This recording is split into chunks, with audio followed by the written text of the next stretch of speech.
So recently I finished reading Vinland Saga as I really wanted to know the ending since the series had concluded around 3 months ago. Not only does it just keep getting better post farm arc, to me it had a very satisfying conclusion. The ending might not be everyone's cup of tea, but it certainly was mine. Genuinely couldn't have asked for more. If you haven't read the manga, I highly suggest you do. It will not disappoint if you already enjoy the series. Thorfinn is a top MC across anime and manga, no lie, and his journey is one that is worth following along. Assuming you've at least watched seasons 1 and 2 of Vinland Saga, you have the general idea of his character, who he was from season 1, and who he wants to become moving past season 2. From killing all his enemies to having no enemies, you get the gist of it. It's a rewarding watch to see his progress as a character and person, and he only continues to further develop. Though this does not mean there was never a moment that he falters into old temptations or habits. There were 2 moments in particular where he was overwhelmed with that familiar hatred and rage he had once harbored as the only source for his reason to live. The moments were finding out that Floki was the real killer of his father, being the one who hired Askeladd, and the other being his encounter with Floki face to face in Jomsburg. Thorfinn in these 2 moments tweaked the fuck out. Finding out this bastard was the one who had his father killed had him nearly unlocking Super Saiyan, though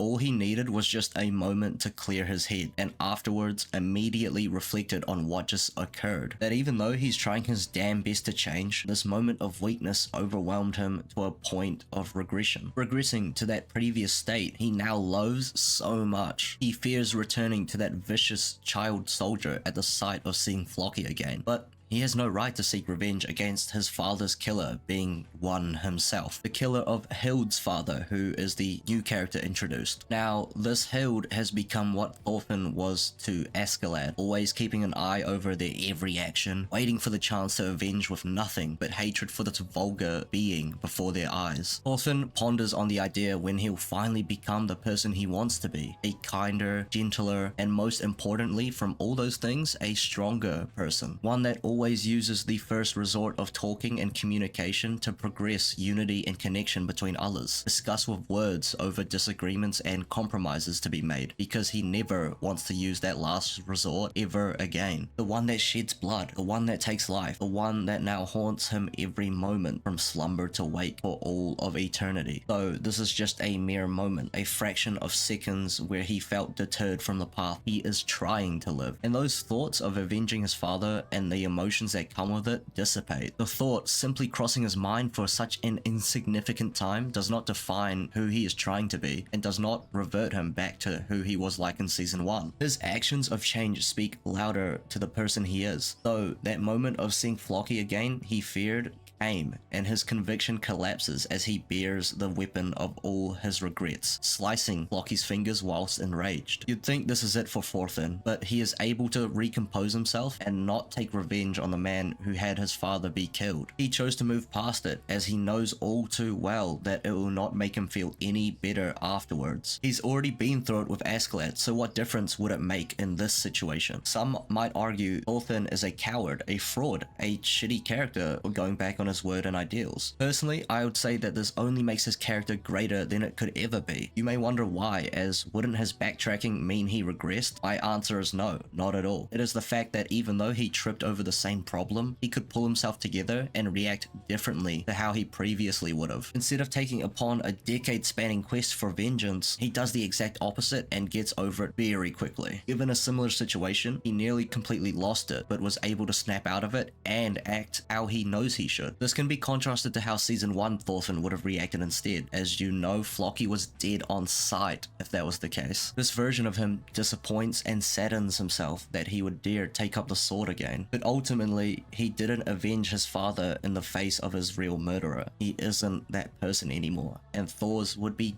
damn proud that his son has come this far. After the battle at Jomsburg and the disbanding of the Joms Vikings, Thorfinn visits his father's grave, with no proper grave visible as the field had perhaps perhaps grown over where he was buried. Thorfinn tells his father he finally understands those words he had left him with all those years ago. Thors was truly ahead of the curve, the person closest to being a true warrior. Thorfinn now embodying those words has some rebuttals though as well, that living up to ideals of having no enemies and not harming anyone because no one deserves to be hurt has been excruciatingly difficult. On his journey to redemption, his past sins come haunting him in the worst ways possible when he's trying to change. No matter what he does or how much he does not want to indulge in warfare anymore, he cannot escape it. It comes to him regardless of the fact he wants to be as far away from it as possible. He attempts his very best using their first resort of talking every time, but it proves to be increasingly arduous when those people do not care for anything but violence, the quick and easy way to sort anything out. There have been times where he has to do more than just run away. With Garm, he had to take up his fists. We know all this pains him to do because it conflicts with all that his soul dedicates to being. Though, we know he's different and he is doing exceptional, living to his ideals to the best of his ability. He defends himself against Garm without resorting to killing him as an expert would. Garm proposed either he dies or Thorfinn kills him, but Thorfinn instead will win the duel, not kill his opponent, and defend himself. Even got him reminiscing about how Askeladd did that to him. Holy, he's grown. Thorfinn just be handling things totally differently to how his environment, instincts, and society demands of him. In his era, his war-loving society creates an environment of might is right that solves every issue, no matter how minuscule, through priding oneself in the taking of another's life. That is the norm, the easy route, and the quickest and most glorified method of determining who is right. The winner is the one who remains holding the blade stained with their opponent's life force. Thorfinn's already been there, done that, and his instincts are trained to partake in such behavior as well. His skills are almost unrivaled in his world, yet he wants to avoid using them at all costs. He could get what he desires through the combat ability he has acquired, but that would defeat the purpose of his new way of living. He is not that person anymore, and it is truly beautiful. I really felt with Heavy that his struggles of going back to that person are consistent and not a one-time thing that is rid of and completely out of the picture. It's not an easy one-time fix. It's something that takes time to reflect, heal, and grow from. I see that some people have this idea in their heads that growth as a human being or character progression is a linear straight line going up in a graph. However, that idea could not be further from the truth of what true growth would really look like. The overall trajectory would be upward, yes, but it's not linear and it's not a straight line to the top. It's got plenty of bumps on the line going up and down, but eventually it still makes its way higher, aiming for more. What I'm trying to say is growth is not just taking a step forward and never being allowed to take one back. We're human beings bound to make mistakes and repeat mistakes at that too. Obviously, if we want to change, we don't want to replicate past errors we've done before, but it's not impossible that they can reoccur. What matters is our best efforts at attempting to not do them again and again. Change starts with realization or awareness of the problem, and what you do with that awareness determines whether you grow from it or not. Following the awareness can be reflection, pondering, contemplation, then perhaps a conclusion of how one should act in accordance to remedy the issue. Nailing the idea into one's head, thinking about it frequently, and trying not to forget about it is steps in the right direction to achieving the change and growth one seeks out. So then one day, your trial to see if and how much you've changed might arise. Presented with a similar situation to the past where you have ended up dwelling on your mistakes afterwards, will you handle it differently to how you did last time? Will you act in accordance with your new philosophy and values you want to uphold? If yes, then you have immensely grown and you are different to the you of back then, the one you were unhappy with how they dealt with the situation and emotions. If your answer was no, maybe because you're overwhelmed by emotions, the situation, or some other factor that could be extremely affecting your choice, it's still okay. If you can walk out of it afterwards knowing you took the wrong course of action, that's still growth. That awareness probably came in quicker, and taking accountability means you've still changed. Maybe you made the same mistake again, but that doesn't define you if the next time you can finally managed to behave how you truly wish to, or if you succeeded and again faltered once more. The state of taking responsibility for knowing you should be doing X instead of Y is sufficient progression compared to not knowing you should at all. Thorfinn took many tries, stumbled many times, and kept moving forward regardless of how many times he failed. So we should be allowed to as well. Our internal struggles were never meant to be an easy fix. It just takes time, and there's nothing wrong with that. Growth is not linear. Thorfinn's new way of living was only really challenged in the most extreme of circumstances. If we were Thorfinn, we'd probably crash out finding out our parents' real killer and then being confronted with him as well. So I can only praise him for not treating Floki like another Askeladd type situation, and instead just moving past upholding the virtues of the person he wants to be, more than he wants to exact revenge. He may be shunned by the Viking era society, but the people important to him acknowledge him as a true warrior. He is the true warrior his father visualizes about, which can be further backed up by the ending to Vinland Saga. Throughout the entire series, Vinland has been portrayed as a sort of utopia, a land free of slavery, war, that is warm and fertile, and no one can reach you there. The perfect place Thorfinn and co now want to live in. Leif had mentioned there are natives, so it will be a strenuous effort to communicate and make peace with the local people without being trespassers. However, that is of no concern to Thorfinn. In fact, that is rather ideal.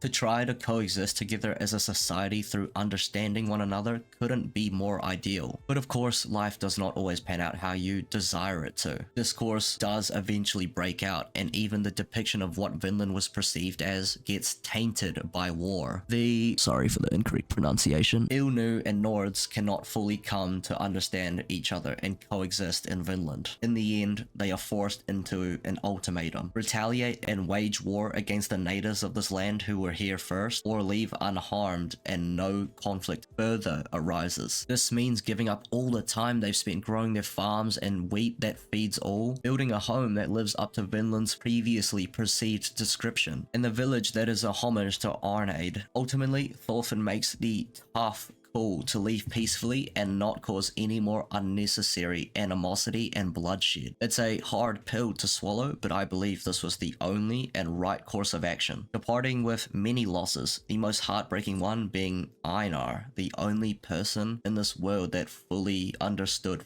Thorfinn. They leave Vinland. In the end, Vinland was not how it was portrayed out to be. That no matter how far you went, there will always be conflict where there is no understanding between one another. Vinland might have just been a mere idea that can never truly be realized. However, not only is the ending genius and perfect, it solidifies Thorfinn's character progression being top tier. I like that Vinland is not truly the real utopia like it was painted out to be, but more of an abstract idea that is a dream or ideal for many. Just like our world, there is nowhere free of pain, suffering, or dreadful things happening. For Thorfinn especially, it'd be even more impossible in that violence glorified era. It's just so peak how real this shit is. There is not truly a place in our world or in the world of Vinland completely devoid of violence, and I can appreciate how the story reflected this idea that's an eternally lasting problem. More than that though, I like what it shows about Thorfinn, that his conviction in what he believes in is second to none. At the end of season 2, to no avail, Thorfinn could not talk Canute out of taking Ketil's farm, and Canute believes that Thorfinn will have to try and kill him and die here if he is to try and stop him. However, throwing the audience and Canute for an absolute curveball, if Canute will not cease his taking of the farm by force, then Thorfinn will choose to run, simply just run away as far as possible to somewhere